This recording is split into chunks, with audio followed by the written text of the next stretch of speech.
A lot of people have been asking how to use the all new eRoute 2.0. So we're going to go ahead and show you here. So we put in our test account here and a password. We're going to go ahead and click sign in. It's going to log into that account, pull that information up here. So as you can see, we're in our test environment. eRoute 2.0 is right smack dab at the top of your screen here. So this is where it is here at the top. What we're going to do first, because there's no default route set for Sally Davis on this day, we're going to go ahead and choose a CSA here. And as you notice, there's a couple here in the list. So we're going to go ahead and choose this one here. We're also going to go ahead and choose a work area. So in this case, you're going to pull up a work area that you are currently on. So we're going to just say that I'm currently on this one here. Then what we're going to do is we're going to click this arrow button, and it's going to pull in all of the FXG data, that manifest data that has all of your pickup stops, delivery stops. If you're in one of those areas at this time that has time definite deliveries, those are going to show up in here as well. At this point, this particular driver has completed 77 stops out of 114. What you're going to notice on the left-hand side of your screen here is that the stops that have been completed not only have a little Y on them, but they're also going to be grayed out. So you're not going to be able to see those here. If you wanted to turn off, for instance, if you look on the map, you've got a couple of D's on here. Those means those delivery stops have been completed. These over here that have the red pins on them with the numbers, those have not. So if you want to not see your completed delivery stops on the map, or even in this list on the left-hand side, what you would do is you would go up to these three little dots up here on the right-hand side, and it's going to drop down and it's going to ask you if you'd like to turn off the display of completed stops in the manifest in the map. So we're going to go ahead and turn that off. And as you can see, now the list is of all of these stops of the 114 stops that have not been completed today, as well as on the map here. And you're also going to notice there is a black little pin here as well. That's a pickup. If you want to see your pickup stops, you go over here to pickups. He has 0 of the 5 pickup stops completed for the day. So we're going to scroll out a little bit so you can see there's the rest of them there.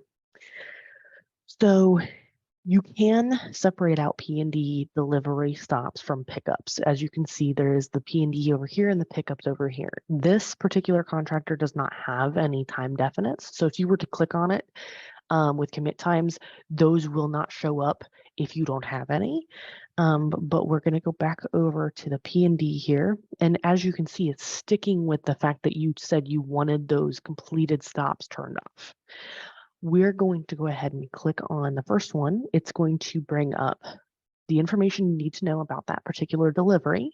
If you would like it to give you turn-by-turn directions, you can click on the arrow button that I just clicked right here, and it's going to give you directions to that particular stop. Once you've completed that stop, you can click this, arrow button here, and it's going to take you to the next stop on your list, which is this delivery stop here, and so on and so forth. So you can go through the delivery stops in order if you would like. That is how you would do that, is by clicking this arrow here. As you can see, it's on 73. We're going to click it again. It's going to go to 74. And as you can see too, it's staying with the turn-by-turn directions. That is because I have not gone back in and clicked this navigation arrow. If you want to see the map again, you would click the navigation arrow and it would pull your map up again with all of those stops. It's kind of zoomed in at the moment. That is where it's going to pull you up, on that map.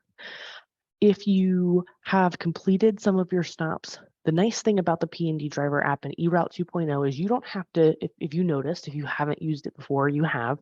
Previously, you used to have to come in here and click complete to have that stop disappear from your list. Now, all you have to do is click this beautiful little refresh button up here, and it will automatically refresh your route with all of the completed stops. So as you can see, since we've been talking, this particular driver went from 77 stops completed to 81.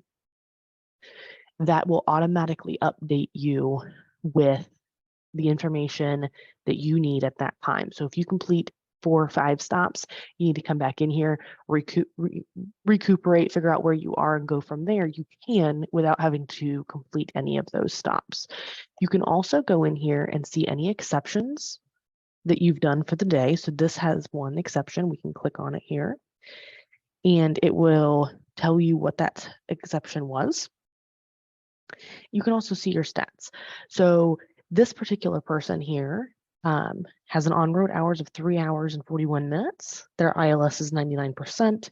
They have one exception. It's their 65% complete, total package delivery stops, and what their productivity is for the day as well. So this is how you would use eRoute 2.0. If you want to change what work area you're in, you don't have to completely back out of this as well.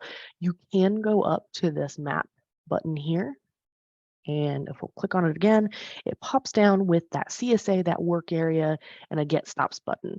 So we're going to stay in this CSA, but we're going to choose a different work area. Say your contractor reached out to you. They said, hey, I need you to go over to work area 8118 to help out over there. We're going to click done, and we're going to click get stops, and it's going to pull in the information for that one. And we're going to go over here to stats to see this driver is only 41% complete. Maybe they need your help. You had to go over to their area. Now you can go over and see where they are, what's complete, and all of those things as well. So there's no having to get out of eRoute 2.0 once you're in here. And that is how you use the all new eRoute 2.0.